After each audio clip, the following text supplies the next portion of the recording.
Hey everyone, welcome back to this YouTube channel. If you're new here, I'm really glad that you stopped by. So now if you wish to know on how to do a font or add different font to your bio on Instagram, then this video tutorial is perfect for you. So let's get started. So the very first thing that we have to do is to open our Instagram. So I'm going to show you my different font here in my bio. So as you know, the font here in Instagram is limited. But then as you can see here on mine, it is on different font. So how did I do that? So please watch this video tutorial. So the very first thing that we have to do is to go on and edit profile.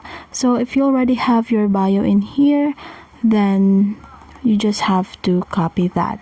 So let's say that my bio in here is not in this font but in just a regular one like this.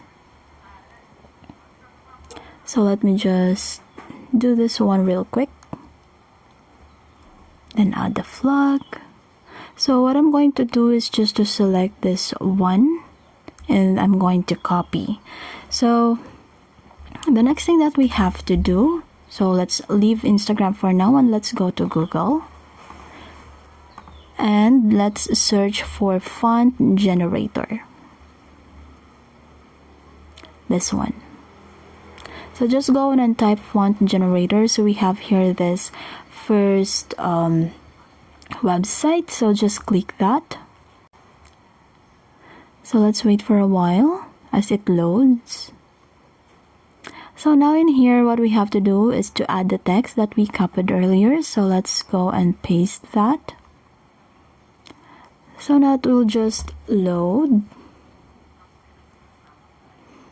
And as you can see here in the lower part, if we're going to scroll down, we'll be able to see there's some various fonts in here which says welcome to PH Life that we have pasted from Instagram or we have copied from Instagram.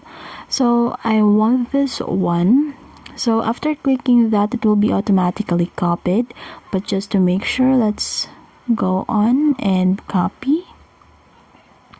So what we have to do in here is to go back to our Instagram and let's just, oh, it's gone. Let's go back to, let's navigate the same process, edit profile and bio. Let's click the bio. So let's just go on and select this all. And let's just click this one. And as you can see, it's already pasted in here with the copied font from Quick Tools or Quick Fonts. So now as you can see, it's already copied in here. So let's try and see. Okay, so it's already in cursive 1 here in your bio in your Instagram. So you're now good to go. So if this video helped you, don't forget to leave a like and subscribe for more Instagram content. You can also hit that notification bell so you'll never miss an upload. And until next time, take care and I'll see you in the next one. Bye!